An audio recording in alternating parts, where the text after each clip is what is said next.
All right, perfect.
Okay. Well, for some reason, my mouth isn't moving.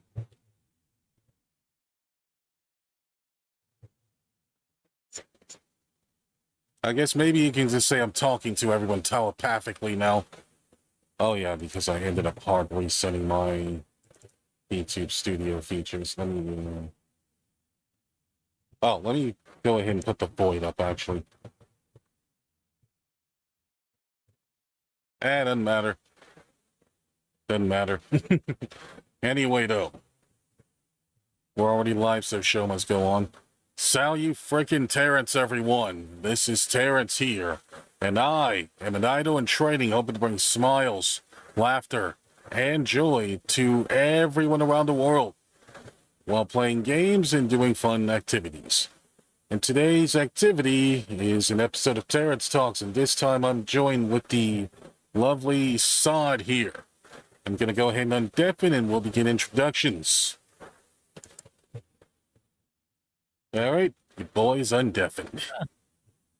Delightful, delightful. Are we on your live screen yet, or still? Yep, we're on my screen. Oh. Well, hello. Welcome, Tance's little pals, or whatever he calls you. Hope you're all having Entourage, a fantastic day. Entourage. Delightful. Indeed. Oh, yep, and I think we can start off with our first question here, and that's, how are you doing? Ooh. In the grand scope of my life, or just in this specific moment? Isn't that a little too specific, but yeah. Yeah, well, made us a little bit late to stream, unfortunately, so a little bit anxious about that, but otherwise good. Yeah, focusing on like getting shorts uploaded for what I'll be streaming later today myself. Furious at the damn landlord who is insistent on being a busybody and coming around for little projects, like at least once every 2 weeks, which is driving me crazy because it's really messing up my streaming, and I want to scream at that. But otherwise, I'm pretty good. Was watching. I don't know if it like has been dubbed for ages on Crunchyroll or like got dropped recently. But that, what's it? Oh god, from the last dungeon, moved to Starter Town, whatever that was. Suppose a kid. There we are. Been enjoying that. One moment got very cringe though, unfortunately. Cringe humor, which I can't handle. So I bounced off of that to like a D&D Let's Play. Okay. Also, just to expand on that, was eating some French toast and scrambled eggs at the time. Very nice. Yep, very nice indeed. Some advice for like anyone making scrambled eggs: you only need like a tablespoon of milk per egg. You know, like if you're wondering why it takes so long to make scrambled eggs and people say it's quick, you're just making too much, and it's like you're waiting for like the excess liquid to evaporate. It doesn't take much. Of course. Yeah. I usually like, don't just one of those basic scramble life hacks. eggs myself, but they're really good. especially It's if just you like see some. not even. Hmm? Especially Oh yeah, they're very when, good at like yep. paprika, salt, and all that. But it's not even like a life hack. It's just one of those basic instructions guys can end up not following if they've never taken a home ec class. You know? It's Yep. like, why am I burning all my pizzas? Well, are you setting it to like 200 degrees and cooking them for 20 minutes? That's probably why. They're meant to be cooked at like 180 or lower for like 23 minutes and they come out perfectly. Like, I cannot tell you how many pizzas I like ruined by just getting a moment too late to them. You know? And then like, hey, what does it say on the back of the box? Oh, I've been doing it wrong for like my entire life. I see, I see. Yep, that's why we follow instructions, folks. They're there for a reason. Yeah, especially when we've never done the thing before. Indeed, indeed. God, just wrestling control of this conversation immediately. Right, right. And now on to our next question. Is this your first time being interviewed? In a live format, I believe, to my knowledge, yes. But then again, ADHD tends to mess up certain aspects of the long-term memory. Whoopsie. Ah, okay, okay. That's right, folks. We found another cherry to pop around here. Which means Well, it's pretty not neat. quite, but okay. Which it always feels good to is- be someone's first sometime. Is What was I thinking? I'm worried about Discord is cutting out my laugh. Because it's very Joker-like. It's like, oh yeah, this is gonna peak. Let's just cut the wire. yeah, Discord be funny sometimes. I mean, normally it is like very good, but it's like if you're trying to like be a little bit sing-songy about anything, or again, joke or laugh, then yeah. For like 90% of the applications, like that is what you want to do, you know? So you're not like getting deafened by somebody you're in the call with just screaming at the top of the lungs. Oh, yep. Also true, of course. Which I never ever do, of course, since I have a very quiet voice and I barely scream. Well, I'm gonna have to rely on chat to inform me of whether or not there's an accurate statement of his behavior. What about you, chat? When's the last time you see me rage in other games besides any Souls-like games? Which I didn't do too many Souls-like games, but I think the one I did end up raging in would have to be when I was playing Elden Ring for the first time, and that was a pretty good one. I was mostly fine with Elden Ring, except for like a few of those. What was it? Not catacombs, but a specific like type of like sub dungeon, mausoleums or something. I can't remember what they are off the top of my head, but like there was one where like, oh yeah, here's like a people covered in shadow that are completely immune to all attacks unless you drag them into a light, and that was like, oh no, okay, this is. Am I having a heart attack? This is filling me with complete rage. But like other than that, like that one instance, I was like fine with the rest of the game. It's just like there's nothing to do against that. You can't even like use holy magic to dispel, you know, that kind of thing. You know, it's a gimmick. The gimmick really got to me. But again, otherwise, I have very many fond memories of playing Elden Ring, both for the base game, the DLC, and stun locking what's it, Millennia out of a waterfall dance with the blood flies. Oh, how I love them. Ah, okay, okay. Ah, very nice, very nice. Yeah, I've literally seen her like, oh, like she's just been sat to the face midair, falling out of that damn thing. More times than I can count. It's very funny. I do have a particular fondness for the Soul-like as a genre as well. It is very engaging, very good to make content out of as like a live streamer, and also just provides opportunities for me to like off stream, unwind, just like playing through it a little bit and fighting enemies to grind up. It's like very soothing and relaxing to do. You know, kind of like the Sudoku or like tiding to one of those Zen gardens. You know. Yeah, something like that. I wouldn't really What other ones have you? call Elden Ring or Souls-like games stuff like that for me, because I'm pretty quick to run out of patience when it comes to games like that. But Well, I guess I have fun. I guess it's all like context, because like especially when I'm saying it's being therapeutic, when like I want something to do off stream, yeah, but like it's always that streamer brain of like, oh, I can't like start anything new with like a good old narrative, otherwise it's kind of a waste not to be streaming it. So just being able to go back an area I've already been in and just like grind up a little bit, I find it rather calming. I was going to ask, what other Souls like have you played? Yep. As far as on stream goes and off stream, I played the remaster of Dark Souls 1 off stream, and I'd say I played that as well. It was fun. Yep, definitely. And there was of course Elden Ring as well. And then there was Any others or? Oh yep, Neo 2. Neo 2 was a good one. Oh, that's one of the ones I haven't touched yet. I haven't even touched the first one. Oh yeah. Oh yeah, I actually did touch the first one off stream, and the second one on stream as a good couple years ago actually. And then I also played Code Vein as well.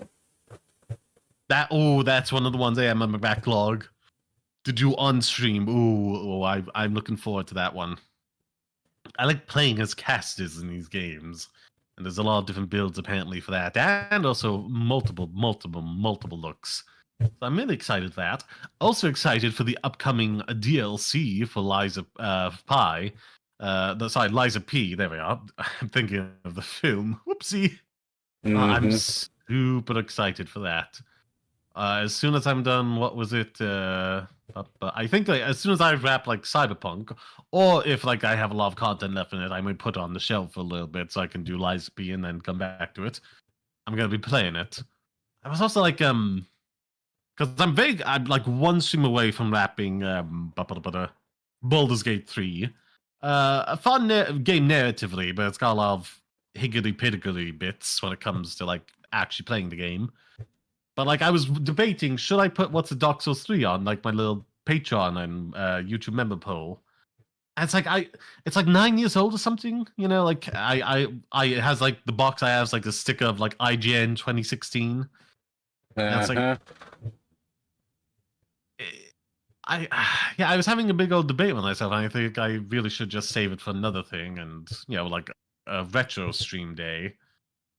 I was like, at the same time, I like desperately did want to, because I hear so many people referencing it in regards to talking about what's it, Elden Ring, Night Rain, with a lot of the bosses returning to that, and just like people I like and follow and enjoy Let's Plays of you know, having played it previously. And you know, there's like one I've been saving for like years, and I just haven't gotten to it yet because I haven't played Elden Ring yet. I don't really want to spoil myself. Right.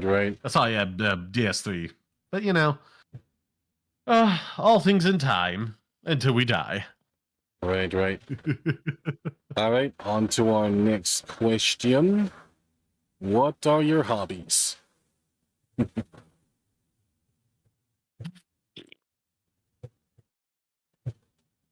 I mean, like everything kind of does get consumed in as like, you know, VTuber doing the YouTube and streaming thing. All your hobbies kind of get like monetized to a certain extent, you know, to try and survive, and it kind of then draws a fine line of what's a pure hobby anymore and what things you enjoy doing for work. But like again, like for many people nowadays, it would be video games, films, animation, TV. I enjoy that as well. I'm slowly getting through. A collection of H.P. Lovecraft's works. And I'm liking that as I'm, again, very slowly making my way through it, but I'm enjoying it. And I do also read a lot of fan fiction as well. Ah, I am okay, trying to okay. think of like anything else off the top of my head, but no, again, because again, all of these things, like in their own right, are like quite. Any one of them is time consuming, let alone all of them. And like, especially like watching stuff, like unless it's like a comedy that I stick to like 1.35 speed tops, if even that. Like I'm watching a lot of other stuff at like 1.6 times speed.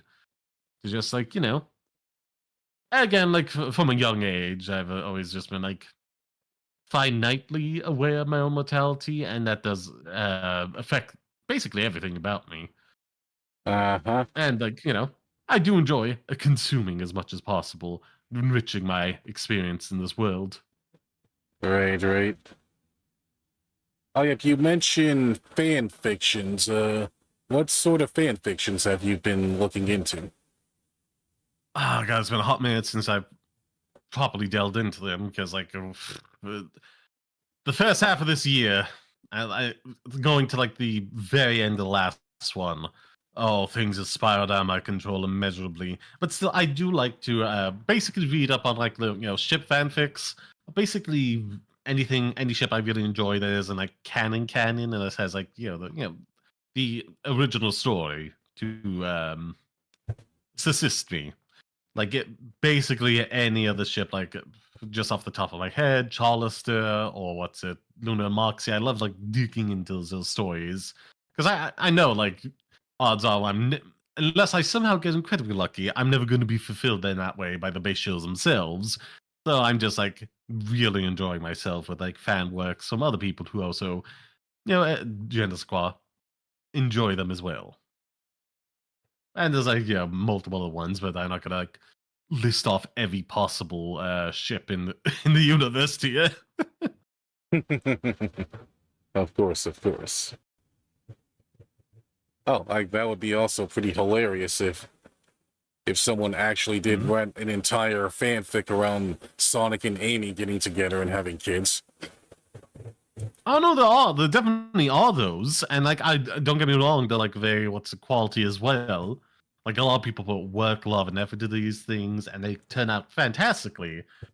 It's just like in my head, it's like I kind of want to experience what I can't with like the original works, and like well, technically they haven't like fully officially done it for what's it Sonic and Amy in any of the games. It is kind of assumed default. The, the whole other rant, we'll get to that in a moment. But yeah, like I definitely would like for like the Sonic franchise much more enjoy like example, what's it? Tip of my tongue here. Oh yes, Sonic and Blaze, the cat. I'm very partial to that one as well. Other ones like Sonic is such a laid back, happy little go-lucky character. You could see him shipped with anyone. Yeah, Which is pretty much. a certain character you see with like kind characters. They're just very easy to ship with others and structure the narrative around that. A running joke in what's it? Hell of a Boss is basically Moxie's going to get shipped with any new female character introduced to the show, and has been. And has had many great fanfics and fan arts made of those ships. Yeah. Yeah.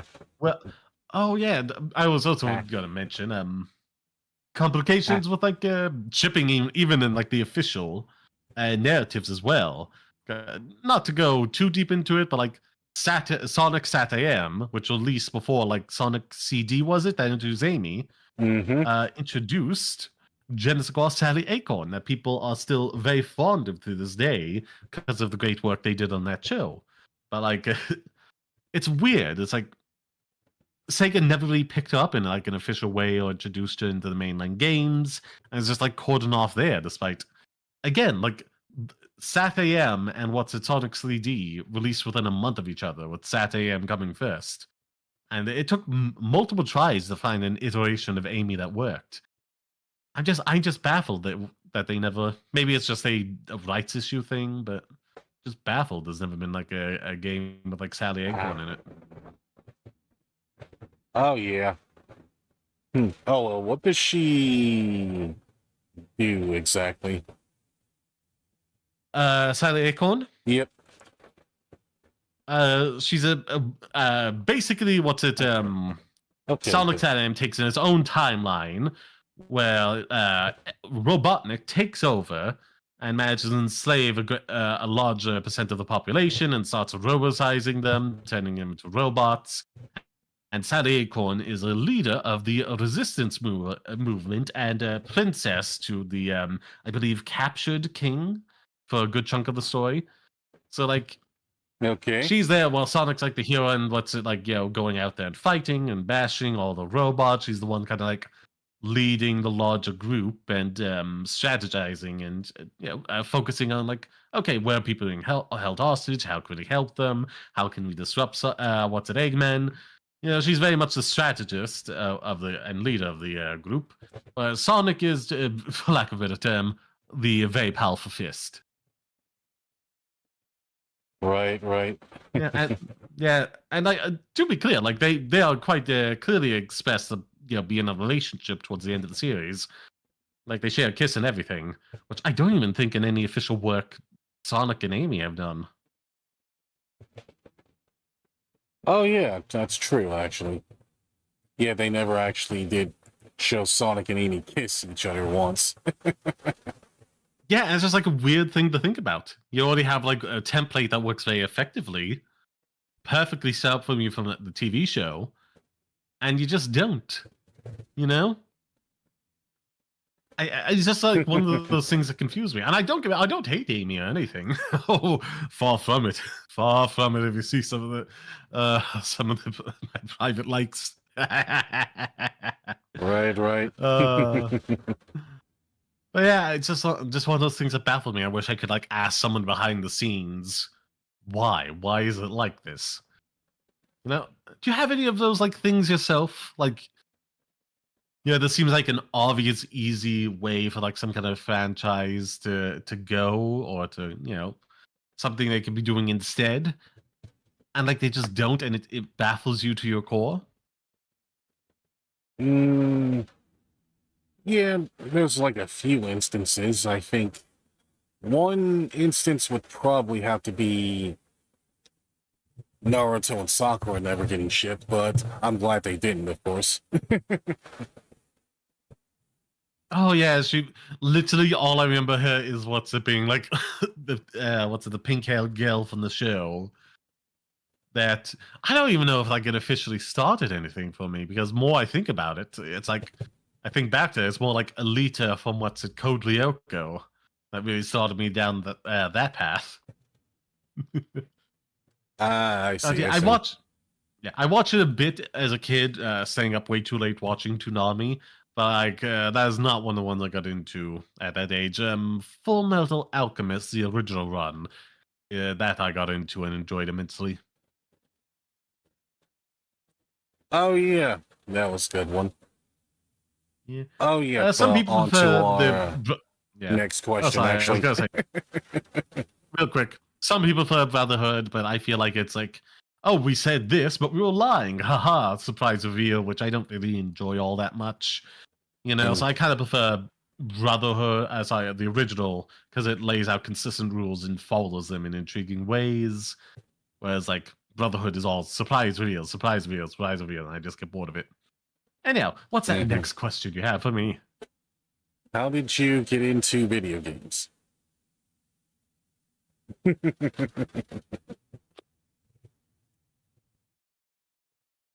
I feel like just fundamentally it was something that kept my attention, that my father was like, oh yeah, this is something kids like. This will keep them out of my hair for a bit.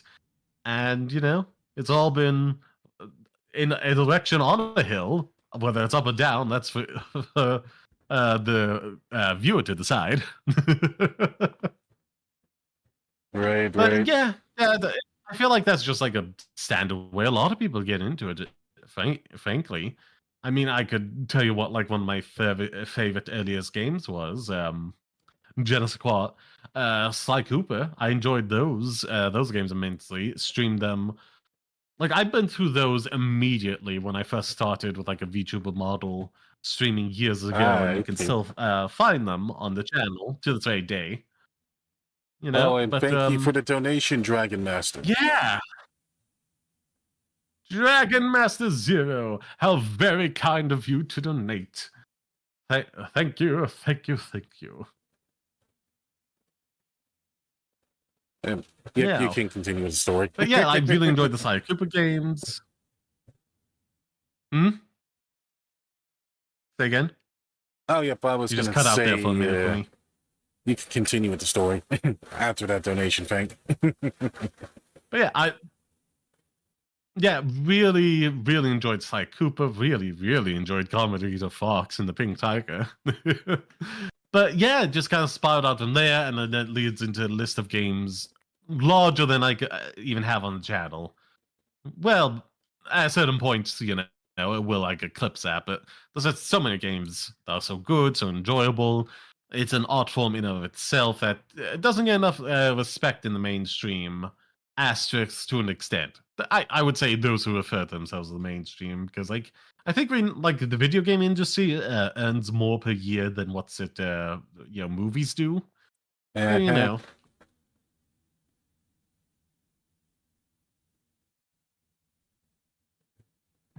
By the way, don't feel don't feel bashful about speaking up and having to ask me to stop. I'm a yapper. Oh God, I can go on for ages. Yep, Yeah, no problems, no problems. beyond that, God, beyond that, like I could certainly like rip into a few things I don't like about particular games, or like story like Red Dead Redemption 2. Like the one thing I remember from the first game is like, oh, when you're doing something illegal, you have to like mask up, so like yeah, plausible deniability if nothing else. And it's like not to spoil things, but well, if the protagonist had been following that instinct, things would have gone very differently. I see, I see. All right, moving on to our video game yeah, questions. What are your favorite video game genres? I tell me how I just like good games, you know, like regardless of what genre it's in. I would say for like any indie games, like, you know, if getting yourself out the door, first thing is that's most important. But definitely like content to potentially add down the line as you become more financially stable. You know, if your game does take off well enough, look for like even just partial extents voice acting. You know, even from like, you know, newcomers and whatnot, because it helps people get emotionally invested. People are more willing to stream it because, you know, there's like gaps in between things where they can like not talk and just like listen to somebody for even just a little bit. There's a world of wonder. But yeah, like God, all genres, whether it be platforms, whether it's FPSs, character RPGs. I'm trying to think of even just like the walking simulators, the Metroidvanias, Souls likes, just like good games. I appreciate them. Like I don't really like prefer one genre to another as long as I'm having like a good time. I see, I see. Oh, so that means you would even play a puzzle game or a rhythm game then? Puzzle game, I do believe I've done those before on the channel, had a lot of fun with them. I don't have no sense of timing. My artistic ass doesn't have that, so I don't know about rhythm games. Unless I have an option to like turn it off. You know, for like in some cases it wouldn't be worth it, but like what was the one that like got one game of the year came close, you know, with the robot cat that and the guy with the metal arm. I was Like the gonna studio say almost got like closed down. say Ratchet and Clank, but that doesn't sound like it. No, it came out way more recently, very recent. I think it was Nine Souls, I think. No, it was a rhythm game. Oh, rhythm game. Nine Souls is pretty great.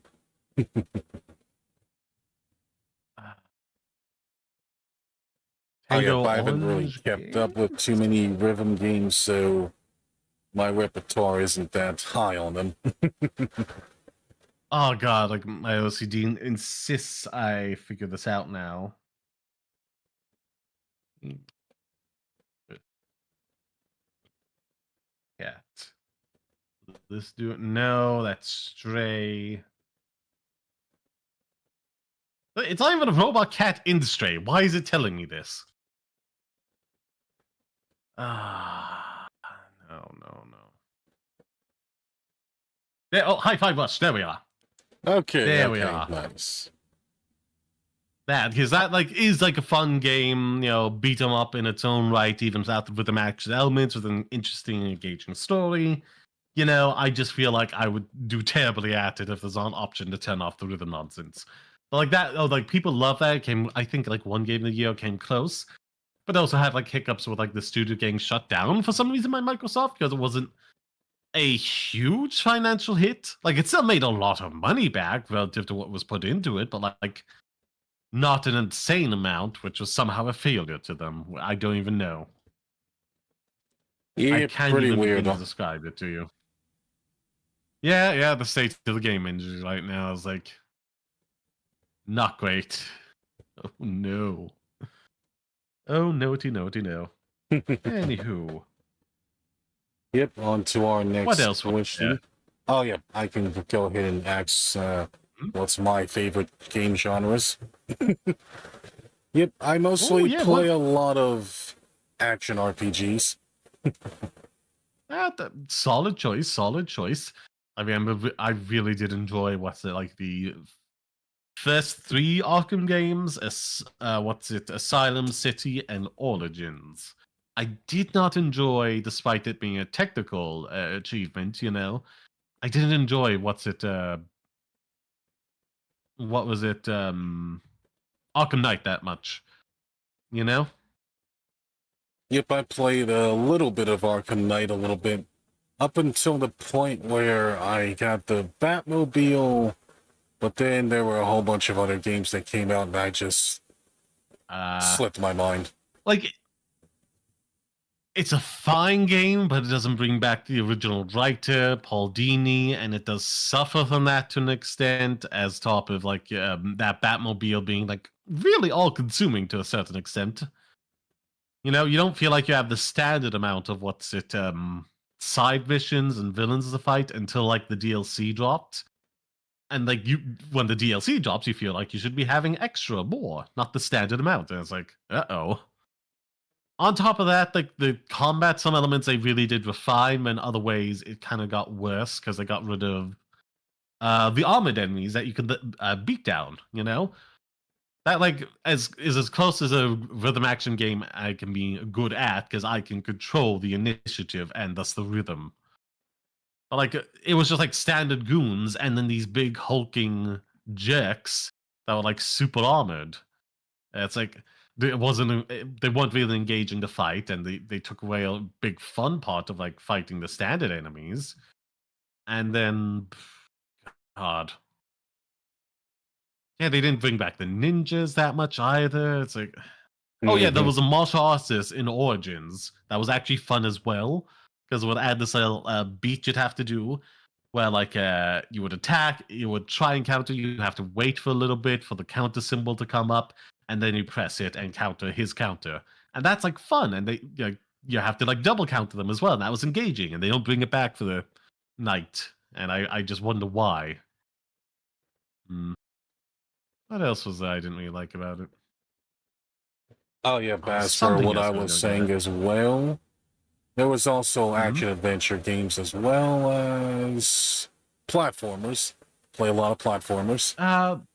Those are fun. Those are quite enjoyable. I currently, those interested, join my Discord. Got two polls going right now. One of them, indie games in the lead, A Hat in Time, a relatively beloved indie platformer. And like I said, it's in the lead, so most likely it'll be what I'm playing next on my indie days in the near future. As soon as I finish Hard West 2. I'm loving these games I'm playing right now, but at the same time, due to like various hiccups, I've been like stuck playing like the same things for a long time, and I crave something new. Uh-huh. The TLDR is I do little event for November, Spookvember, TLDR. My mother died in October, missed it 1 year. When I got back and got a computer again, I just started doing that. It's been my tradition since. But like again, I was saying this past year, multiple hiccups, which meant while I was still trying to finish up Spookvember, into the start of like December, PC went on the fritz. That killed an entire month for me. Had to start finishing that and then resuming the games I was playing before even then. So like, I liked everything I played, but God Almighty, I want new. I want something new. Some games I've been playing for so long. Ah, yeah. Ugh. Understandable. Especially when you've been playing a game for over a year and you're probably wanting something new to play and eventually might get fed up with it. Yeah, that's like my experience. Well, what's it like? Baldur's Gate 3. That even outside of Spookvember, I alternate big games, so it has been going on for like over a year for me. You know, playing it fortnightly. It's like, again, I love the story. I love the characters. I really mostly invested in it, but when it comes to late game, it does get very, very finicky. Yep, understandable. Yeah. Yep, so now on to our next question. Who's your favorite video game character? Oh god, like what's it? Cy Cooper has a special place in my heart. The kind of comic book character as well, but like I do really enjoy what's it, Batman and the Spider-Man.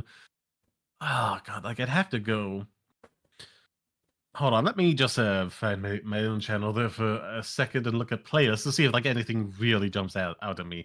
Because you do have like some games like Dark Souls and Dark Souls 2 and whatnot, and that whole thing I really love. But it's like the light on plot but heavy on lore, But while that can be fun, it makes it hard to find like a stand-up character in those games. Let's see, last updated. I'm just gonna,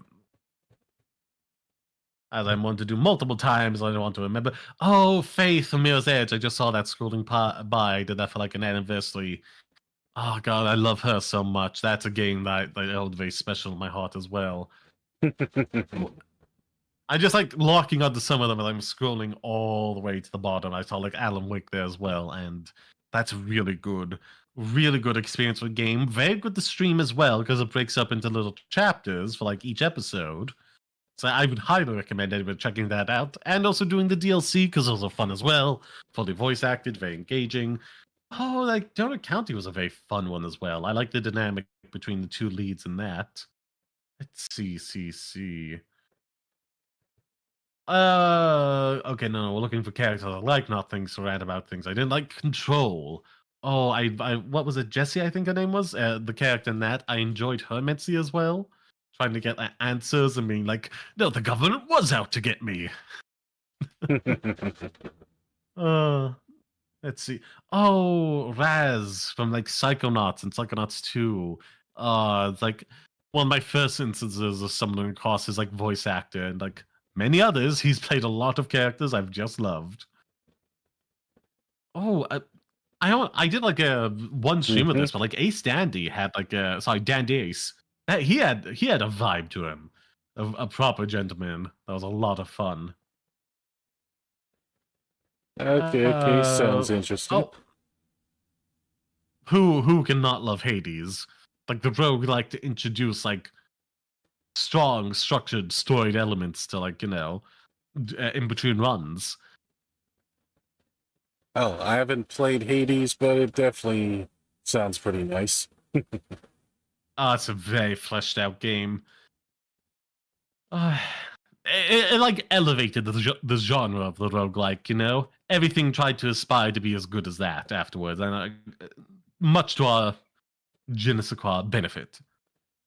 Oh, I can't remember the name off the top of my head, but going still in my like early years, Black Book as well. It's like one of the few things that takes the like deck building card playing mechanic, but doesn't make it a roguelike. It makes it like an actual story you go through. And like just like the journey she goes on, like it had me in tears at one point. Ah. Again, looking for positives. Some of them I'm summoning across as like, oh, I could like say something mean about this, but we shan't. We're looking for positivity.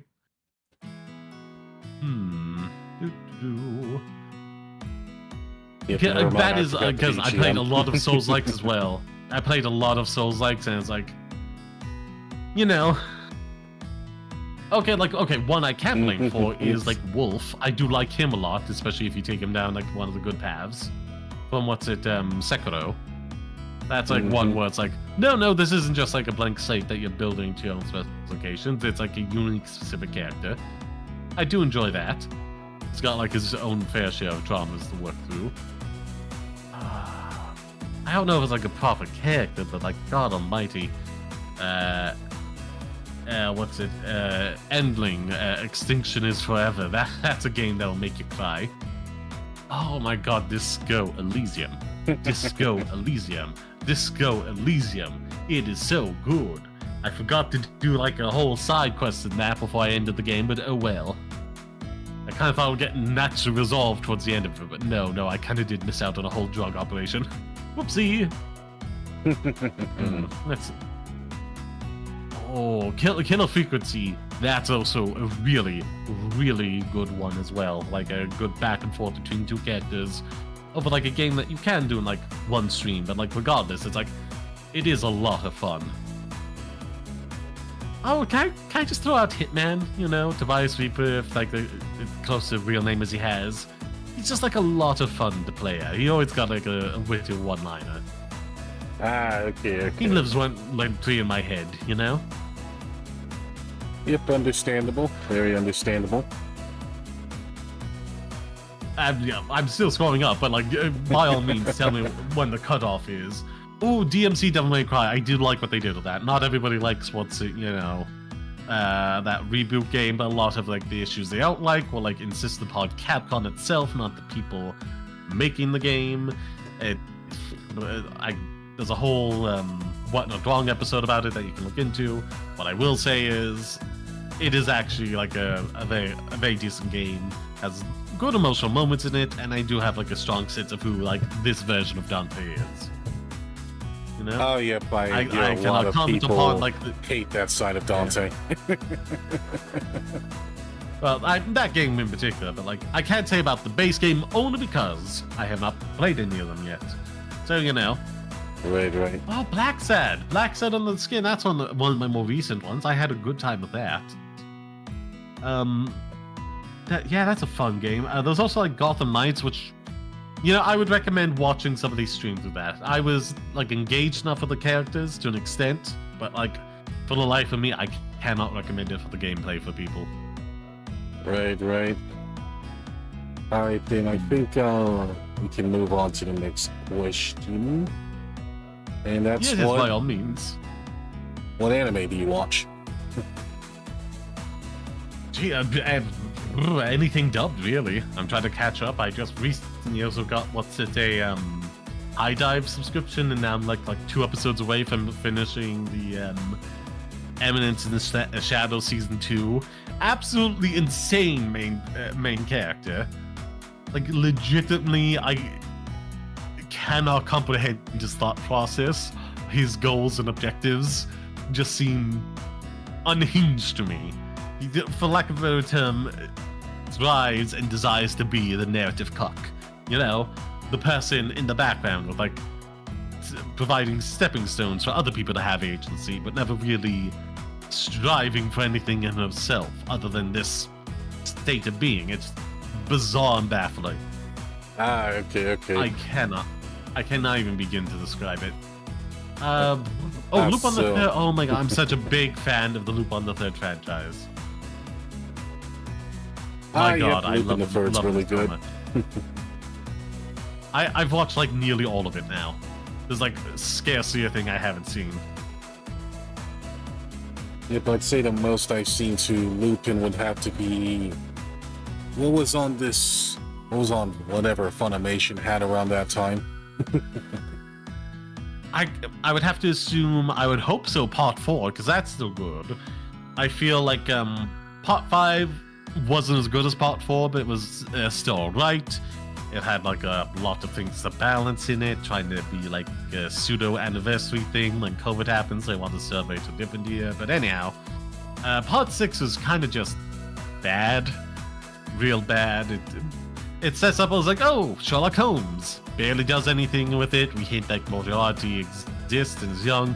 Like that. One of the things that makes me really mad is like they like in what's it like part 2, they kind of hint at like, oh, what's it?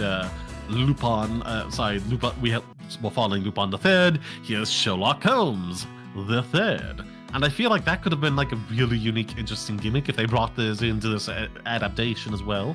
You know, like part 6 of like, this is the great grandson or so on, removed from Sherlock Holmes the Third. I feel like that's an interesting dynamic they could have added, the sense of legacy, a family history of like being, you know, like both in politics and the private sector, like PIing these juggernauts standing on the shoulders of giants and not feeling worthy of being there. That's like something they really could have done with, instead of like, oh no, that other guy was a pastor. This is just Sherlock Holmes the First. And it's like, why? Why did you get rid of that neat element? I get like he was a joke in that episode and you want to write it off, but like, why not be the third? That's like such an interesting dynamic that nobody else is ever doing with like the Sherlock Holmes name, you know? It's all the Sherlock. You're never seeing like what happens when he has kids or grandkids, you know? I would have loved seeing that. Oh yeah, definitely.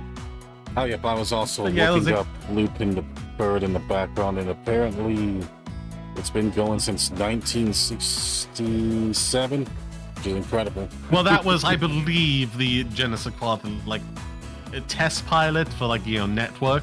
I only lasts like a couple of minutes. The first proper episode, which we used a lot of animation as well, was like in 1969. And like I watched the majority of Lupin the Third content. I'm steadily narrowing in.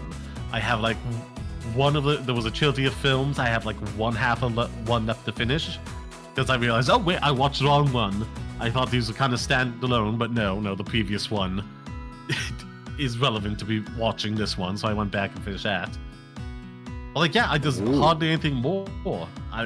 Honestly, it depends if like, oh yeah, I still haven't finished that, haven't I? Because it's like one of the things I did. But like, I was really enjoying Quality Assurance in Another World. I'm just like looking through things here in alphabetical order, so like some may be recent, some might not. I'm really enjoying Left Marrying Party to Help My Former Students Read the Dumbs and Depths. I'm enjoying that. That's sweet enough. What about the older ones? Oh, Sakura Days. That's been good as well. I kind of bounced off Spice and Wolf. I feel like Wolf was just a little bit too mean to the guy at times. In a way, they're trying to compensate for like, you know, kind of like a little bit of like misogyny from like the past when the first series came out. You know, not like a massive amount, but like, you know, 1980s versus 2020s. Yeah, like I just bounced off of that. The Apothecary's Diaries, I enjoyed that as well. I'm gonna expand this like 140 page. Sure, why not? Very nice, very nice. Wait, that's just watching. I haven't even like gotten on to the full watch. That's why, silly me. Oh, you mentioned I was always so sad that I never got another. The Apothecon thing, what's that about? Oh, I don't know like what the story is, like the production company. I have suspicions about that, but like TLDR, woman raised by like an apothecary, you know, and like I can't remember the specific time, but the equivalent of like feudal China, you know, whatever that would be specifically called.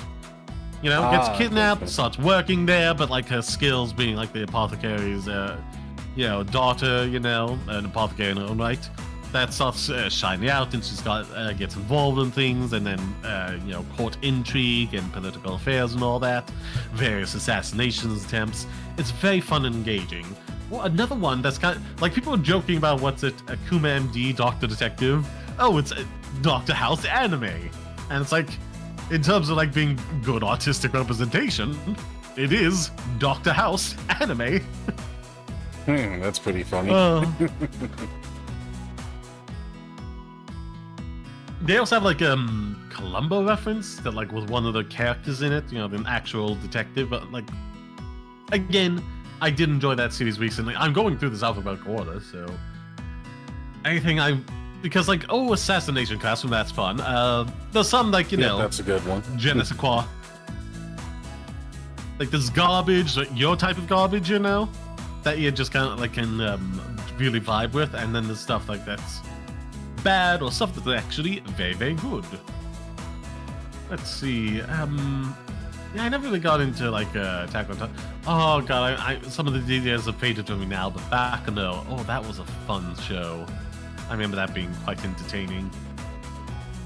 Oh yeah, I think I may have seen that one too. Was that the one where they were all on the train and there were people killing each other? In some episodes.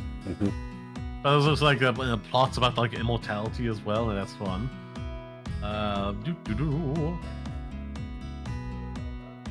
Beastars, that's pretty good in the first season. Kind of loses me in the second a little bit because they changed up like the intro. The first one was just really high paced, which got you amped, which can like see you through a slower episode.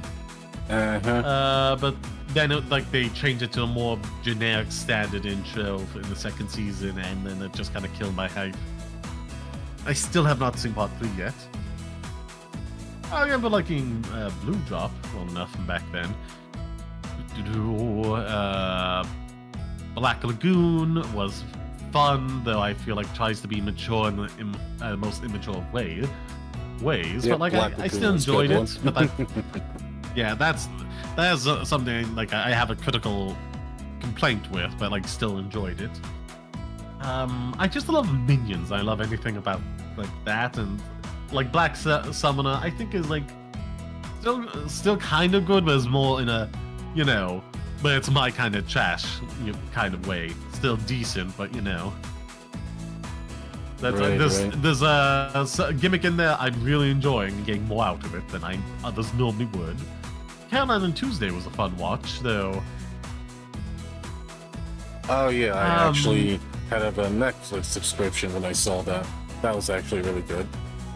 Yeah, I really enjoyed going through that. There was also like, I'm looking at right next to Cannon Busters. There's no lasting impact on me whatsoever.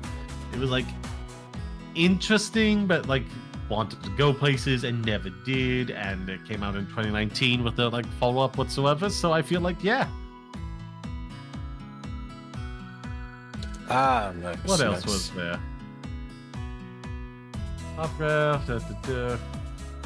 Alright then. Oh, Dead Mount Deathplay. I really love that one. It's super fun. It's both like very good and is like my little thing about I love summoners. And it's like, basically an arch-lich, like on the verge of being like a god, decides to isekai himself to another world to try and like live in peace. And it seems like, trouble's still falling into that new world. But it's like super interesting with like multiple je ne sais quoi angles of intrigue, especially given like who killed the original body he's inhabiting.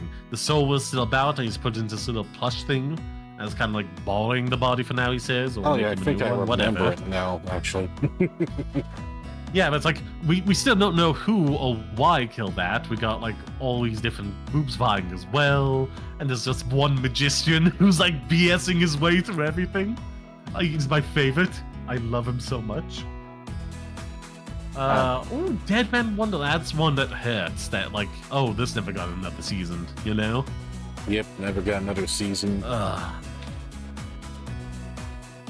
Moving on. But still only. Yep. Hold on, I at least want to finish this one page because we got like Death Braid. Okay, really like that. Demon Lord 2029. Basically, it's like you don't have to read your entire library. Let's move on with the question, please. The one page. Yeah, basically, Demon Lord survives like the end of the world of like two worlds merging together and has to like figure out how to regain position. And the more like faith he has from followers or whatnot, or hate from people, the stronger he gets. Interesting. Devilman, very good thing. Dr. Stone, enjoying that as well. all of that stuff. Ooh, the follow-up to Caprone, or whatever it was I said earlier, Durarara. That was a very fun one as well. I think I should watch either of these. It's definitely one that I bounced off of while younger and didn't like it. Well, not didn't like it, but didn't absorb. I feel like I'd be in a better state of mind for that. Elfin Lead, hot trash, my kind of hot trash. More or less. Failure Fame. That's one I really enjoyed as well, especially because like there's a lot of internal monologues, which like that's like watching dubs only because of dyslexia. It definitely allowed the actors to go at their own pace as opposed to having to latch, lip syncing, and I just really found that engaging. I really got invested in that one. Ooh, Future Diary, good. The Phil Welcome Alchemist, Fearing Beyond Journey's End, also very good. Ghost in the Shell, Goblin Slayer, enjoyed a lot of those. Grimgar of Fantasy and Ash, I remember enjoying that when I was younger. Ooh, Gunsmith I think Cat, I only that was a seen fun one as Grimgar well. once. Grimgar? I'm saying a fantasy that. There may be another anime named Grimgar, but... Oh, Gurren Lagann, that's like a classic for everybody. I didn't enjoy it quite as much, but you know. Yeah, I still did enjoy it. Trust me, I'm not reading everything. Heavens off top, I love this. There's some I'm not even bothering with at this point, because it's like, I liked it at the time, but there's not much more to say beyond that. Howl's Moving Castle, all-time classic, go watch it. And, I'm in love with the business. I enjoyed that one immensely as well. And yeah, there's definitely a lot of other, like, my kind of garbage ones, you know, that really don't deserve me taking up your finite time, Terence. Yeah, there's so many I enjoy. And that was only like a page 1 on my Anime Planet thing. It's like, shame there's not a list of those for like other things, like films and, well, I guess there is, like, but more for like proper reviews of like IMDb and whatnot and Rotten Tomatoes. Whereas, like, you know, this is just like a fan community thing. I really do enjoy Anime Planet. Anyhow, next question. I've taken up so much of your time with this, my apologies. Okay, this is also a tough one as well. Who's your favorite anime character?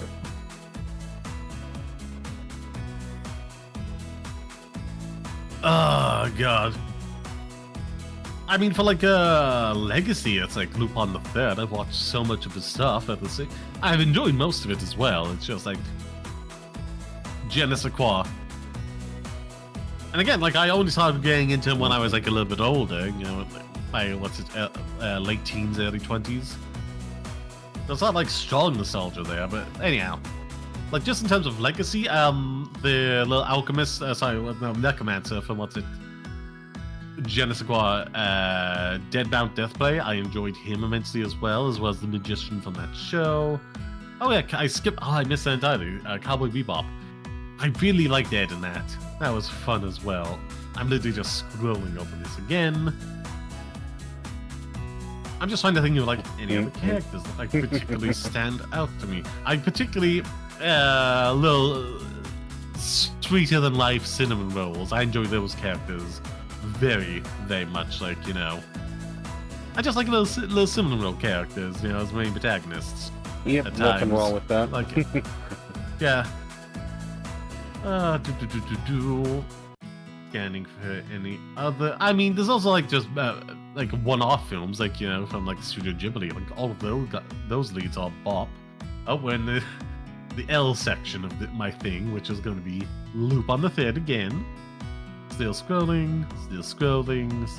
Okay, we're past it now. But like that was again several columns. Everything else is one-off. Yep, very nice, very nice. Yep, on to our like, next... there's not even some more I could... Oh, Deku never from My Hero Academy. Yep, I love him so one. much. I stopped watching towards the start of Season 3, though, because, like, TLDR, he lost, like, 3 fights in a row. I feel like you want at least one of those to be a victory, you know? And it's like, it just kind of took the wind out of my sails of, like, losing to his childhood bully, losing to, like, what was supposed to be set up as the next big threat, despite him still losing to the bully, you know?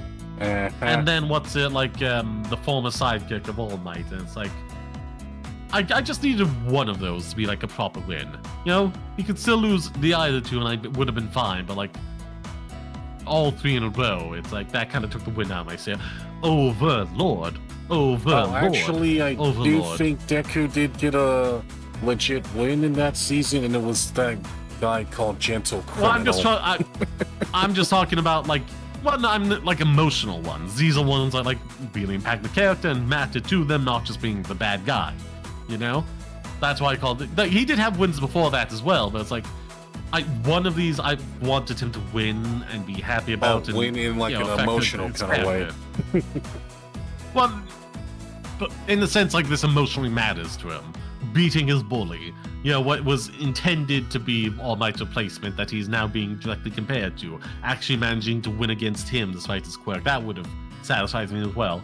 Actually one-upping one All Might sidekick from the past, which Deku should know about. And honestly, I should have just walked up to the interview with like shades and duct tape over his eyes or something, you know, so like, Yep, night eye. no, I don't think you will be reading my future, and just like slaps him about, you know, any one of those, and I would have been satisfied. But you know, it's like losing all three of those, which in the time frame of the show is like back to back to back in the narrative. It just like took the wind out of my sails. I haven't caught up with the show since. Though I still do love seeing fan art of like the character and like all the various ships with him. Again, this another sweet little character that gets shipped with absolutely everybody, much to my delight. Anyhow, no longer allowed another world. This is another character that's like absolutely insane, but I can understand his motives. God, I forget his name off the top of my head, but like, you know, the MC. Is like from feudal era Japan or something, or is like, you know, just wearing very old-fashioned clothing, is kind of depressive, but like is a writer himself and interested in other people's stories, and you know, kind of like deconstruct and see through them. And for some reason, this gives him the power to like send people back to the original worlds. And it's just like despite like the nature of it, it's set up its little engine as like a series of character studies, which I find very, very engaging.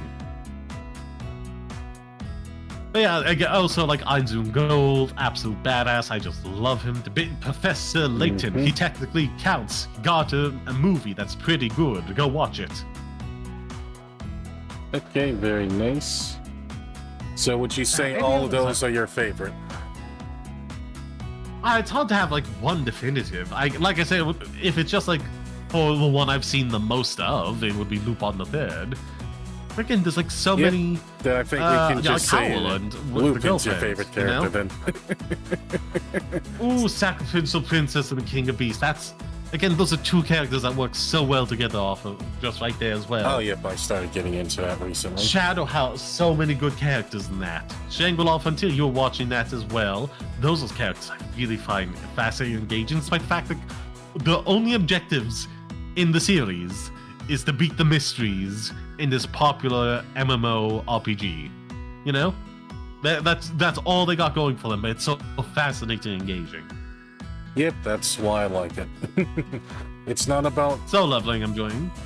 About having dreams, not about having goals or super high stakes. It's just in an isekai that's mostly for people who, or at least in my opinion, No, I would argue. in isekai I would for argue, people who don't like isekais. I wouldn't even describe it as an isekai, because like they're just playing a game. It's not like an other world at all whatsoever. It's just a video but the game is the world. And they do have like the game is the world, but they do have they do have like goals and dreams. It's just like incredible those stakes. Like you are very invested in it. Also like solo leveling, Space Dandy to continue reading off my things. So I'm a spider. So what? Really enjoyed that as well. Spy Family. 3 characters I would kill for right there.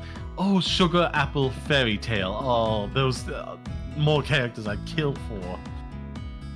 Oh god. The Ancient Magus's Bride, very good as well. Apothecary Diary. The Cat Returns. Oh Yep, my sorry God, to love you. cut you off from here, but can we move on to the next question? Yep. I enjoyed going down memory lane there. What's the next question? Okay. Have you learned anything from video games or anime?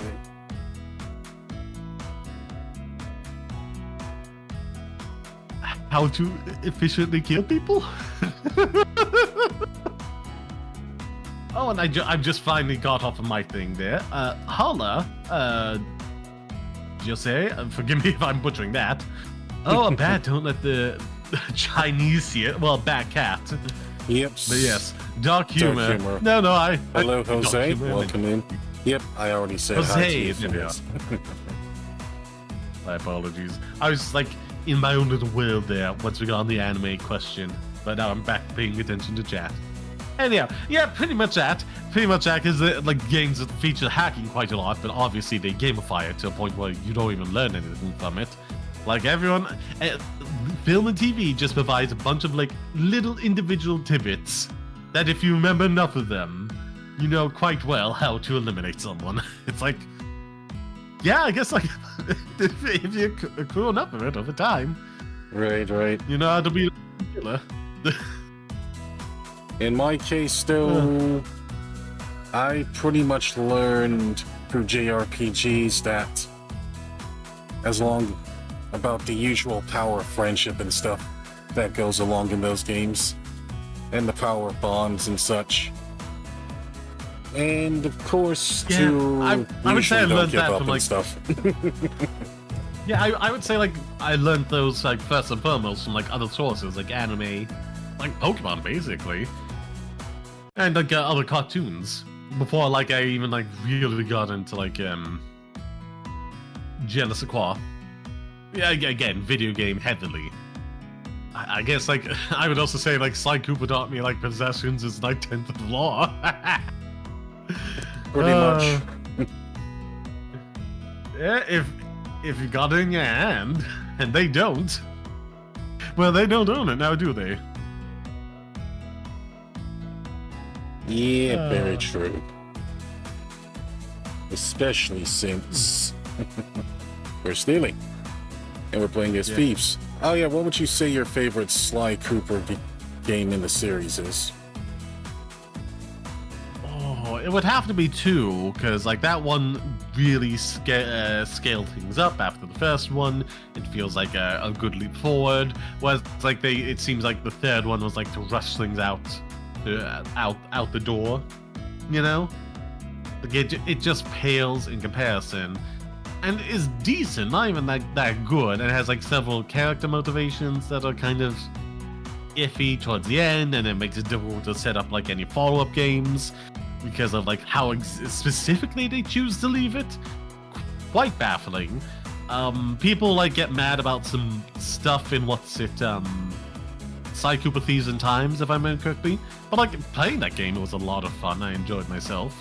There's a few changes I probably would have made, but like on the whole, you know, it was a real fun game to play. Yep, very understandable. Oh, yep, on to our next question. And this one's a very casual one. What's your favorite food?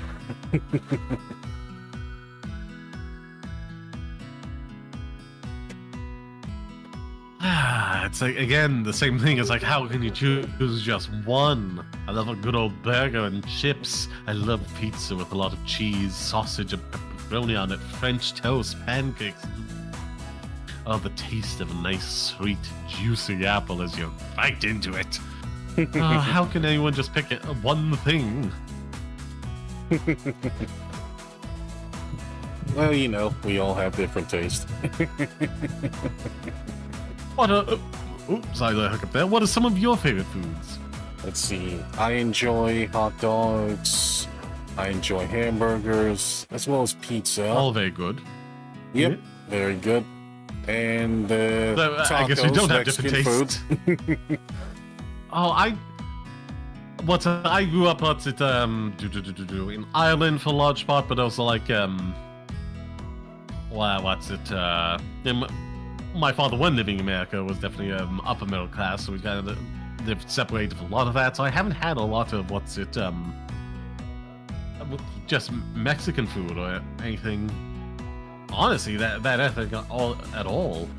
He wasn't really one to go into it when we're in America, and then in Ireland, it's like a lot less culturally diverse over here. You know, just because the nature of like how things shaked out with like the Irish, the British, and how all that played out, and then you know people like in mass emigrating over to America, meaning there's very little reason to emigrate to Ireland outside of like refugee status.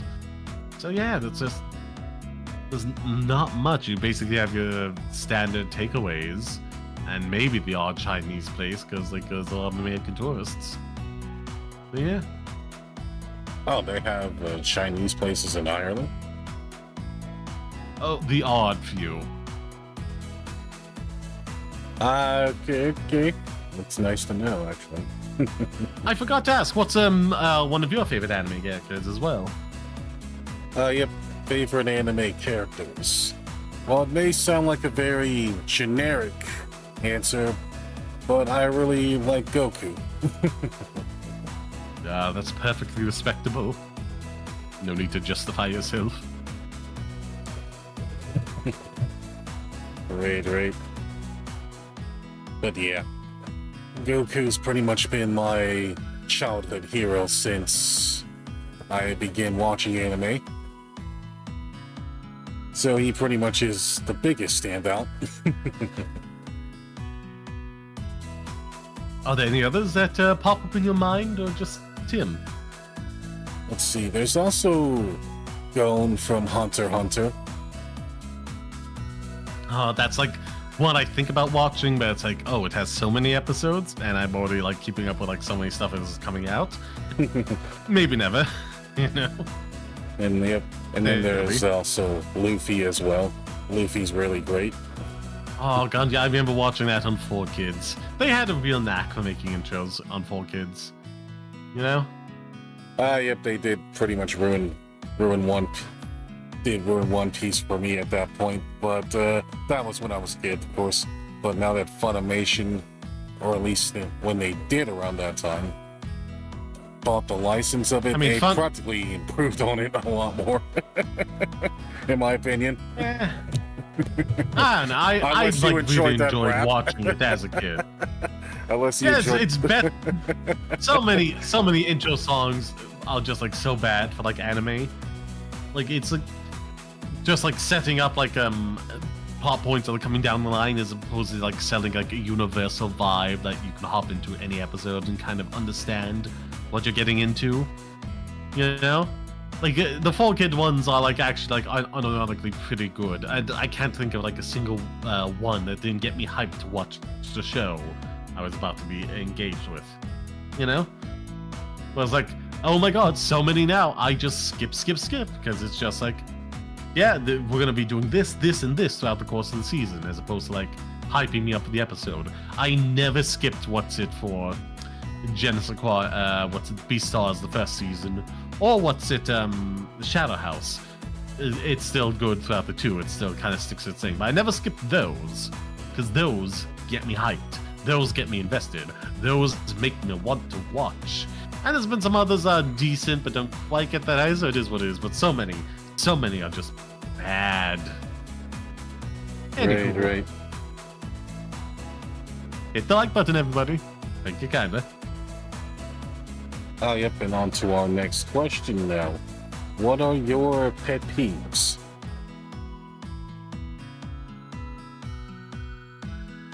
God, I've made so many shorts about them, you can find them, but like off the top of my head, I stumbled across them as one stumbles across a D4 piece of Lego on the ground.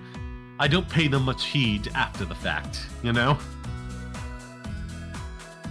Right. Like, I just don't live rent-free in that headspace. Like, I could complain about what's happening with Doctor Who right now. That's something that's going on for the show I loved for like the better part of a decade, of it like just not being good, and it breaks my heart. But like, I don't think that's a peeve, you know?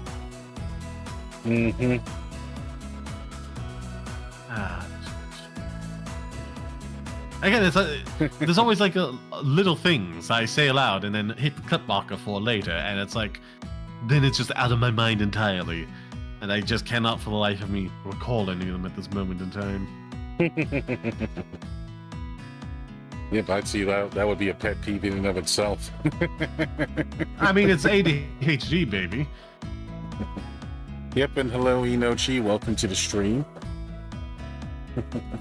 Why, hello. Hope you're doing well. Yep, Hit good that like afternoon button. to you as well. Hit it. I know where you live. Hit the like button. Right. Very cute, very cute. Yep, on to our next question. And we're now on to some VTuber stuff, by the way. Yep, Ooh, delightful. And who or what was your biggest inspiration for being a VTuber? Oh god, yeah. What was it? Genesis Qua. I've told the story before, but just relay it again. Watched a show called Internet Today. Used to be something else labeled on Machinima, but then that went under, and then it went independent. Anywho, the first hint I ever got of a VTuber was from them, talking about Project Melody, and some of her more, how does one say, luscious activities. Of course. But yeah, again, no shame to everybody who really enjoys that stuff, whether live action or with VTubers and whatnot. Not my scene, but it was still interesting to find out about, and then I watch her do other stuff as well now on the. I pick primarily on YouTube, whatever she uploads there. That's my first introduction, and then I'm talking with an artist at the time, thinking of trying to do the PNG tuber thing. You know, again, my best example of this would be Saberspark has been doing it for years. I was thinking hey, can we start doing this? But other people, because again, in the West, it's Project Royalty was definitely hey, this is a thing. And around that time, I was talking to the guy, he was hey, this is a thing. Do you maybe want to shift this project instead of multiple of these for this price? I just rig you a model. I was you know what, sure. And everything just led from there. So I do what I owe my existence as a VTuber to Project Melody. Okay. So would you say Project Melody was your Oshi? I don't know. You'd have to have some contact with Oshi, wouldn't you? Yeah, a little bit. Yeah, I mean, as long as you pretty not. much watch someone or at least know about them, then I think it counts.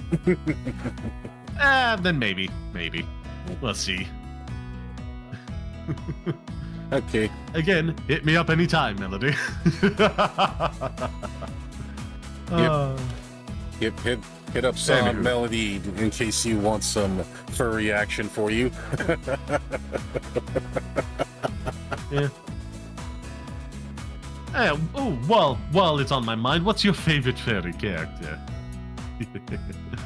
Whether it's in a platonic or not so platonic sense.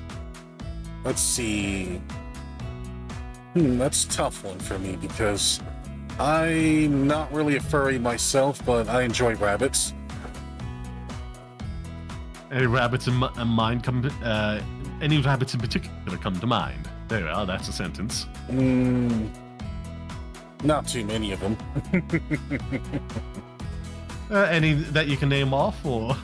Let's see, any I can name off. I think I could probably a specific breed of rabbit or something. Oh no, I'm just talking characters specifically, you know. Okay. Let's see. I do enjoy bunny girls. Bunny girls are really great. Well, who doesn't? And of course, cat girls are really good too. Some classics would be Lola Bunny and Judy Hopps. Oh, yep. Very nice ones. Oh, yeah. I guess if I had to think of ones that probably would visually appeal to me, it would probably be white rabbits, technically. Oh, like Hollow. Ah, yep. That's a good one. Everybody says they're not a furry, but like, if you have enough butt characters, it's like, who are you doing this for? Who are you trying to convince you're not that strange? Just embrace it. You're a furry with specific interests. You're not into like the whole persona or fursuit thing, but you're still a furry. You know, live your best life and don't let the cringe of others dictate your path. Well, I wouldn't call liking only two things a furry, but sure. I mean, okay, like, liking how? How many legions have you lost to them? Is the question we're getting at here. Because if it's a lot, I feel like we're being very performative here. You know? It's like, oh, I only like this one character, Luna, from Hell of a Boss, and I've looked at like every piece of artwork that's ever been made of her. But I'm not a furry. It's like, no, you are. You just have very specific interests. Close enough. Yep. Okay, on to our next That question. takes you back to like 3 days ago. How did you... Sorry, what's the next question? How did you come up with your name? Oh, another story I've told multiple times. Doing like something on YouTube has been like something boiled on in the back of my head for a long time. For those also in that similar position, I would say get what you need to just get started and go from there. You know, you get better at this with time. You know, as long as you have like a decent mic and like even just like a PNG that you can like put up of yourself to match up with the audio in OBS. You know, just go for it. That's the advice I'd give to myself, if I could. But anyhow, like for a long time from like old YouTube and like, the 20, I want to say 14s or whatnot, you know? When like YouTube had become established as a thing and had like an identity to it, but it's certainly a long time ago now, over a decade ago. And basically, just like, Jessica, this is the Saw Passion Gaming is the offshoot of my the gaming offshoot of my main channel, Saw Passion Projects, even though I don't do much over there now.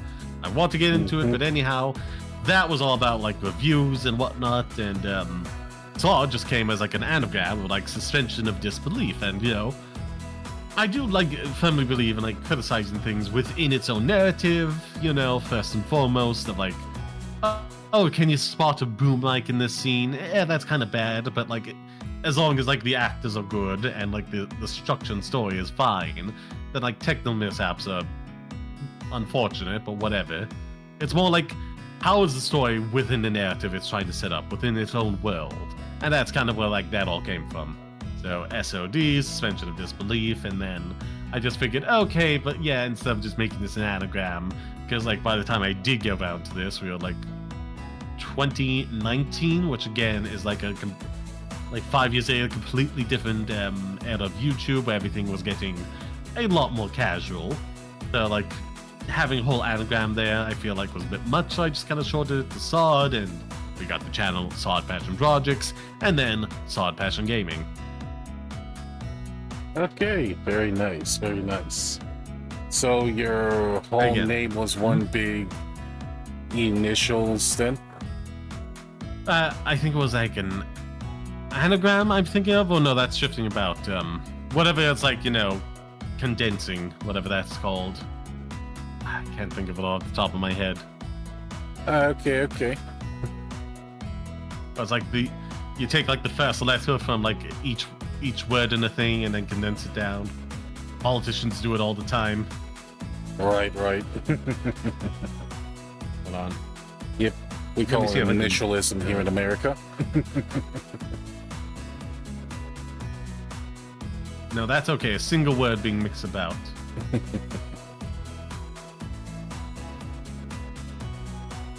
From each word. Okay, there we are.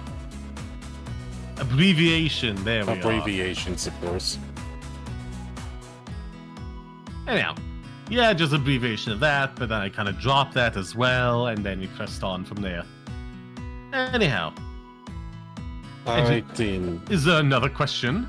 Yep. Let's see. Delightful. Let's see. Okay, here we go. Why did you choose the name you have? Well, I feel like we kind of covered that, haven't we? You know. Oh yeah, of course, of course. Yeah, that's like the same one with different wording. Okay. Yep. Okay. Yeah. What have you learned from being a VTuber so far?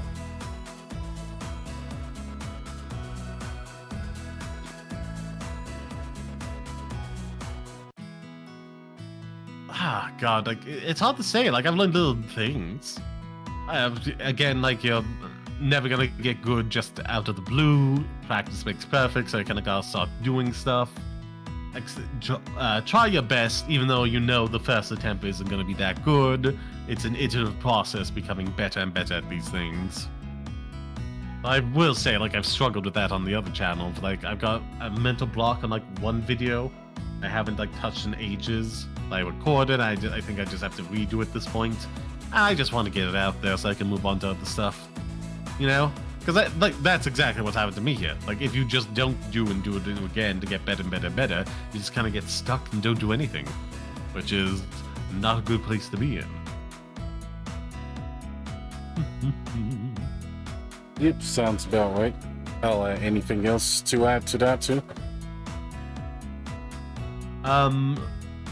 Use Google Translate to, you know, translate every slur you can think of into different languages and add those to your block lists on your platforms preemptively, you know? Also, like, slow mode helps because it takes, like, at 10 seconds, a full minute to spell out the N-word. By then, you can, like, block somebody. Right. Yeah. Really? Yeah. Yeah, The dark side of doing all this. Yeah, we better try to not encourage I slurs will. here. Yeah, what was I thinking? Yeah, just to an extent to that as well. I give this advice to somebody else in the comment. That's Doctor Who videos. But anyhow, always try and read even the most nasty, vilest of comments in a blank, neutral term. Because, like, our brains love to, like, fill in blank spaces, but, like, the default we may fill that in with may not be good for our negative health and may be more harmful. You know? Just, like, read it as blank, neutral text to the best of your ability, not, like, someone angrily shouting at you or wishing you death, you know? Even if that's exactly what they're doing in said comment. Because it just mentally makes it a lot easier for one to deal with and compartmentalize things. Yep, understandable. Yeah, that's a... Yep, on to our next... Sometimes it takes work to manage your own mental space, you know? Yep. Takes a lot of energy Yeah. and mental space to run a channel. Oh, yep, on to our next question now. Did VTubing bring any changes to you in terms of personality or the new things you experienced? Ah, God, it's hard to say, you know? Because I guess this is the main thing I do when I do it so long during the day. It's like, it's hard to remember, you know? Like, you've been doing something so long, it's like, what was the fish like before it learned to walk on land, you know? Mm-hmm. I've been doing like vocal exercises for years, so that's helped improve my voice, you know, tremendously for this whole thing, which I appreciate.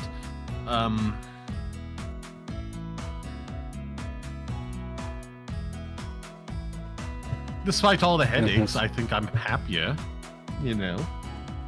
Uh-huh. You know, it's definitely given me something to do, a reason to get out of bed. You know? And, you know, it is, generally regardless of whatever size, it is nice to know I'm spreading joy and happiness to somebody. Because, like, a very dark, depressive childhood myself, like suicidal ideation, and, like, well, there's no, like, one person I could say is like super responsible for keeping it going. There's like a very long laundry list of them. Like, hey, you gave me something to do over the course of a summer where I had like nothing else and nobody was like calling me or texting me to hang out. You know, I was just like all alone before the internet really started taking off for everybody in the houses. But like now we have like infinite stuff to do. Before back then, like before I had access to the internet, there were long stretches of my summer where I just had nothing to do and was going like crazy as if I was in solitary isolation. And just like having them I could check in with every now and again and just get some laughs and be happy. That undoubtedly played a huge part in saving my life and allowing me to be here to this very day. And it's just kind of nice to think about, like, I may be doing that in some small part for somebody else as well. Right. Very understandable. We all crave happiness and joy in whatever small way we can take it. I'm just happy I can give out a little bit. You know? Yep, understandable. So I guess the internet pretty much helped you... Not in step more in ways front of a truck, yes. Yep. Yep. Okay, that's Yep. good. That lived on the main road, so they were coming by pretty frequently. I see. Yep, very nice. Happy to hear that all worked out for you. I would also say for like other people as well, something that could really help is just like a year off to like decompress some things. Because like from I think once it past the age of 10, it's like constant pressure relative to where you are in life, but like it still feels a lot, you know. What I'm pretty sure like a big test feels the same as like a loan application for somebody in the mid-30s. It's like, you know, the modern world keeps us under pressure consistently. I feel like just having a year off to decompress and find like zen or peace does tremendous good. I got that myself at a relatively young age as well, and that was like a tremendous world of good for me as well. Just like being able to chill for a while. Yeah. Yep. I definitely recommend like out sabbaticals if you can in like whatever occupation you're in. Just take that time off and like not feel the constant pressure of the world on you. Anyhow, what's the next question? Indeed. Okay. On to the next question. Did you ever once regret a Vtuber?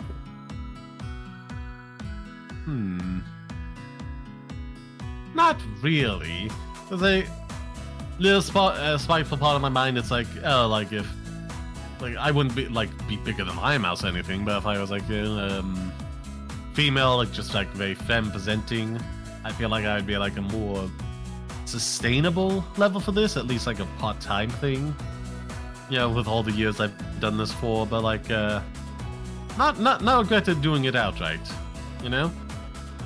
There's like little healthy amount of spite that I wish I could, you know, be at more sustainable level. But, you know, I'm still growing, I'm still happy, still getting new people, enjoying my stuff.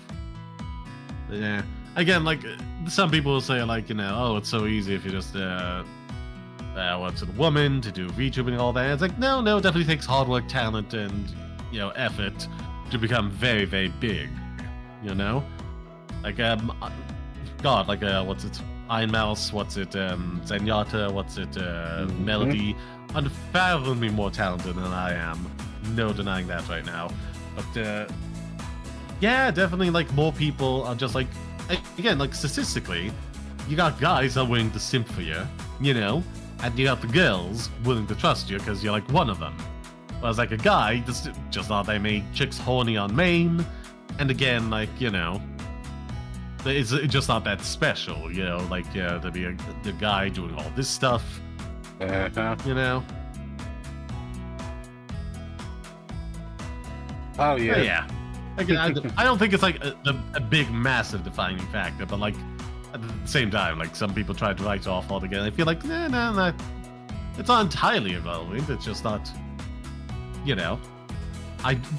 like I said, I'm not. If flip a universal switch and make me a woman from like the start and like do this VTuber thing, I don't think I would suddenly instantaneously be a household name or be on a stream award or anything.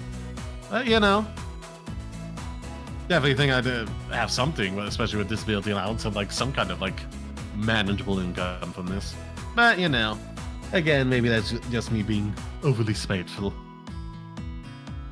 Of course.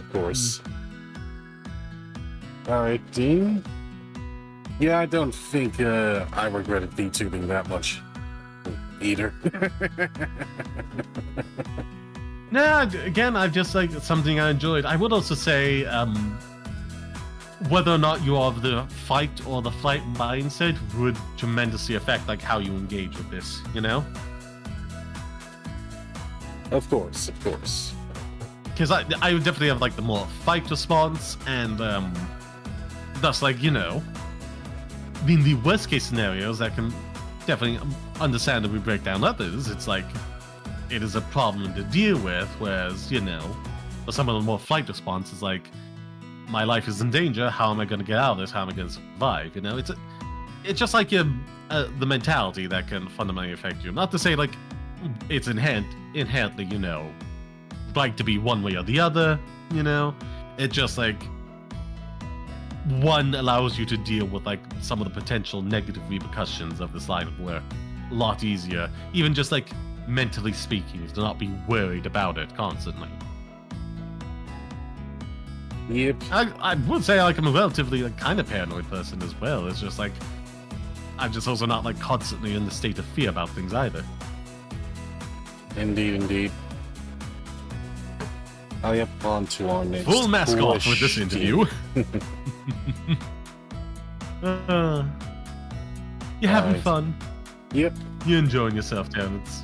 Of course. That is a delight to hear. Do you feel like you must be very talented to be a good VTuber? Yep, that's our question, by the way.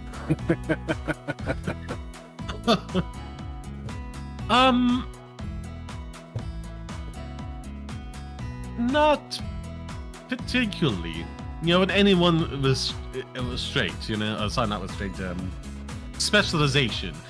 It's kind of like being a jack of all trades. Like this is equivalent to being like a talk show host or whatnot. I don't think you need to like excel at anything to then thus be very good. You just have to be all right at a lot of things and then responsive and engaging, and then if you can then get a team around you, rely on the support and input.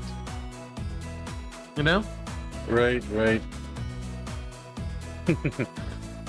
Of course. I don't think you have to be super talented to be a VTuber. I think it all just boils down to mostly personality as well as how well you vibe with certain people. Yeah, I definitely try to keep like a safe, open space within my chat. But I'm thinking like Iron Mouse is like unironically like Genesis an incredibly talented singer. But I don't think that even plays like a fraction into why she's like as big of a VTuber as she is. Nothing, because she does do the karaoke streams and whatnot, but those go into the void over on Twitch. I've never seen anything clipped from them. Of course. Like, I think she's one of like the biggest VTubers in the world.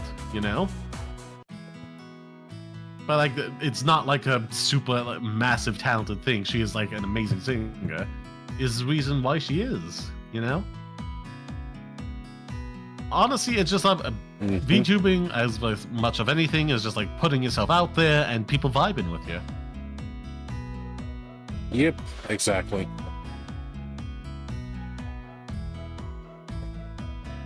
That's pretty much what it is about for most of us small people. I would say or for the bigger people as well. Bigger people as well, of course. I will say there's, in terms of a mindscape of what's it do, Genesis potential audience members, like there's a certain threshold you'll hit like some people are more willing to give people a shot and whatnot, but there's some people engage in like a, not even like consciously, but subconsciously, a sunk cost fallacy, where if like some people are at least not of this size, you know, they're not gonna attempt branching out and watching new content from somebody. And also, like, to be fair as well, there's only a finite amount of stuff you can consume. Even myself, like with all the stuff I do, watch on YouTube, and then have like, you know, the anime, movie, TV, all that stuff, watching other people's content, you know. Like, there's only so much people can consume, and I do try and understand that as well. Of course. Like, of yeah, course. it's definitely like if you have like an audience of subscribers of like a few thousand, get a few thousand per video, that's a threshold that's going to get people more likely to be, okay, let's give this guy a shot when they see you randomly pop up in the subscription, the YouTube home feed. Some people that threshold is higher, others maybe potentially lower, but like a lot of people are subconsciously engaging with that threshold without realizing it. Mm-hmm. And for me, it's not really about the numbers, it's about the viewership. Well, that's what I was saying, like subscribers and then like certain amount of views. You know? Like subconsciously, there's like a threshold where like you might be more willing to hop onto a video that looks like interesting enough if it has, I don't know, say 100k views, than you would say if it only had like 500, even if it was the exact same video, you know? Exact same quality, regardless, but like seeing the numbers subconsciously without you thinking it is going to have an effect. Of course, of course. That's just like something like most people don't talk about, but it's something like, you know, everybody that tries to make a career out of this has to deal with, you know? Alright, So you grow slowly until someday, if you're lucky, you grow exponentially. And then you go back to growing slowly. pretty much. Yep. Alright, on to our next question. What's your favorite things / activities about becoming a VTuber? Probably should have phrased that as what are your favorite things to do as a VTuber, but it is what it is. Honestly, just all of it. Getting to see my character on screen, yeah, being represented as this makes me very happy. Just like reading off my random hot takes on the Twitter and then throwing them out as shorts for the TikTok and YouTube and the Instagram reels months down the line. That's very fun as well. Just spouting no nonsense and seeing what comes of it later. Playing so many games, so many wonderful, delightful games. It's amazing. And yeah, just being a good place for people. Making, like I said earlier, knowing like, I get in some sort of way playing the same part. Many people did as well for me when I was growing up. Is just like a very heartwarming thing to me. Right. Yeah, what would you say your favorite game you played on stream?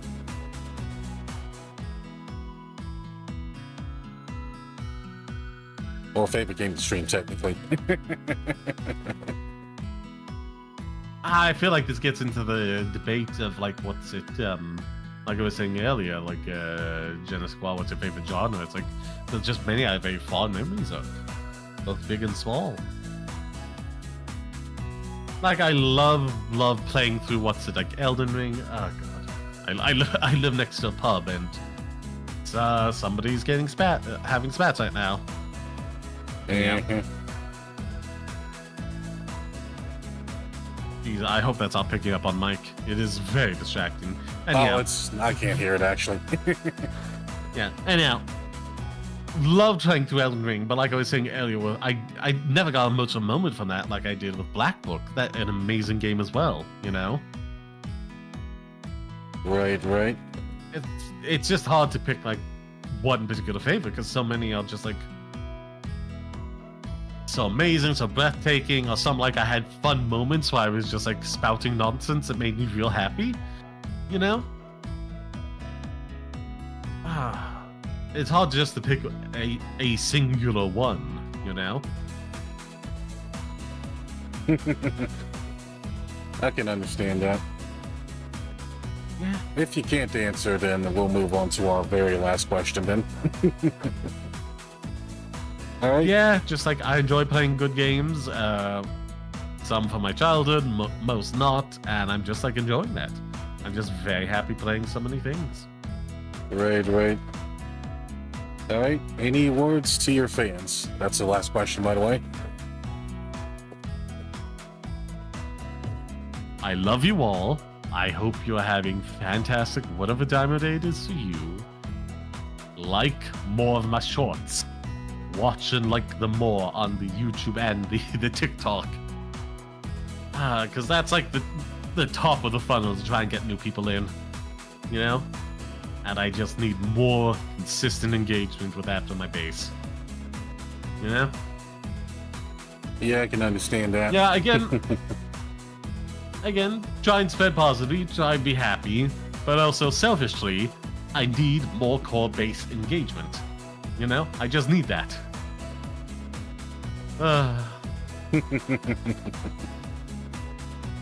You know?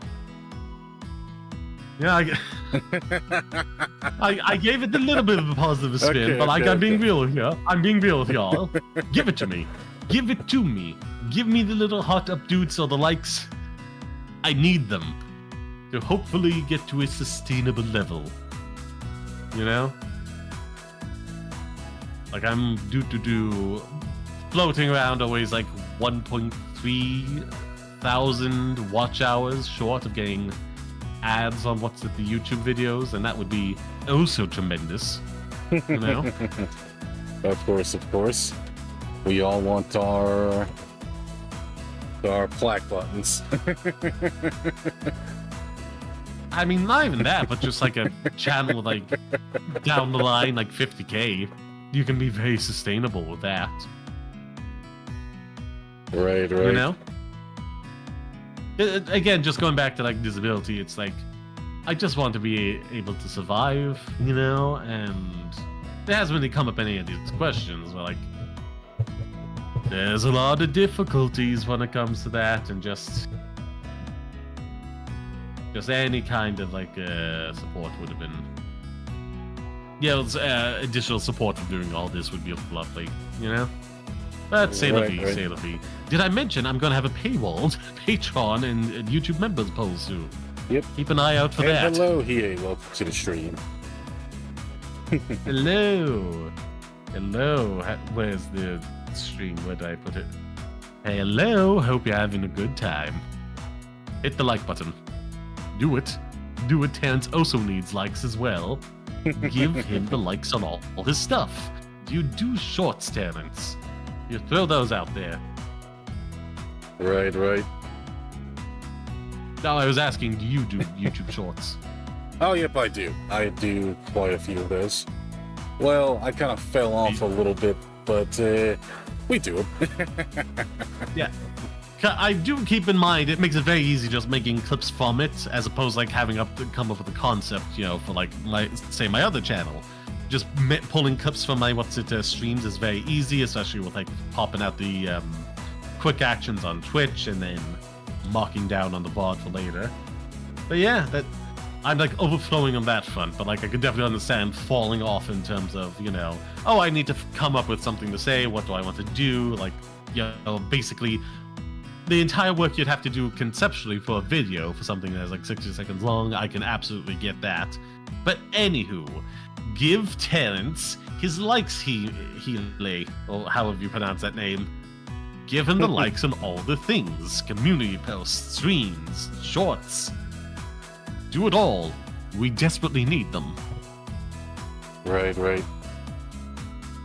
Oh, yep, and I think with all that said, folks, I think now's a good time to end the stream right here.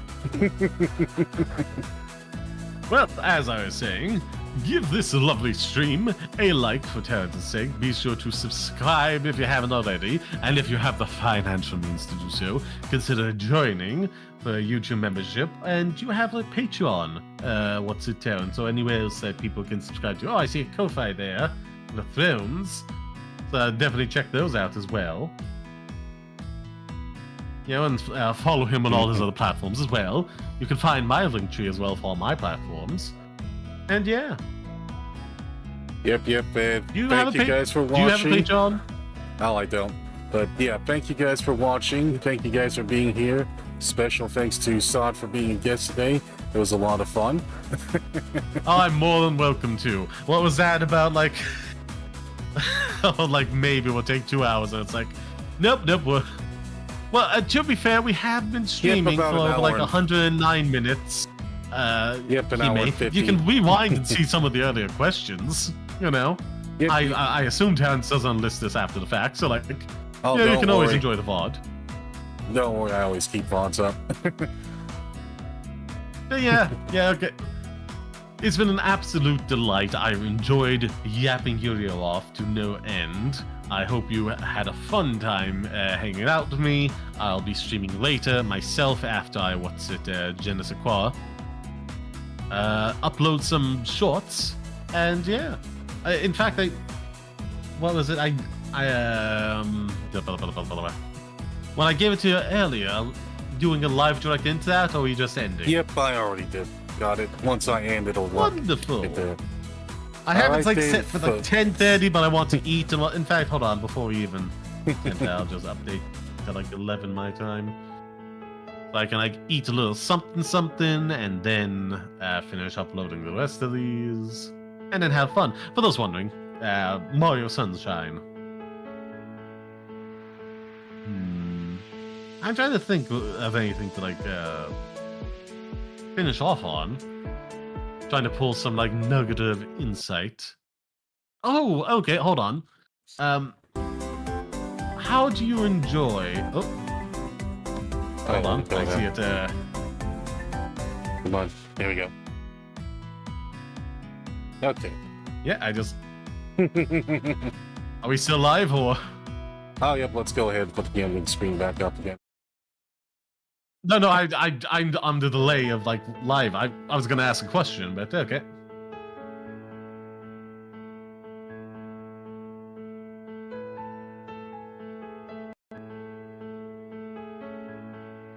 It says now loading. I'm that blind. Are we on the live screen or? Okay. Okay.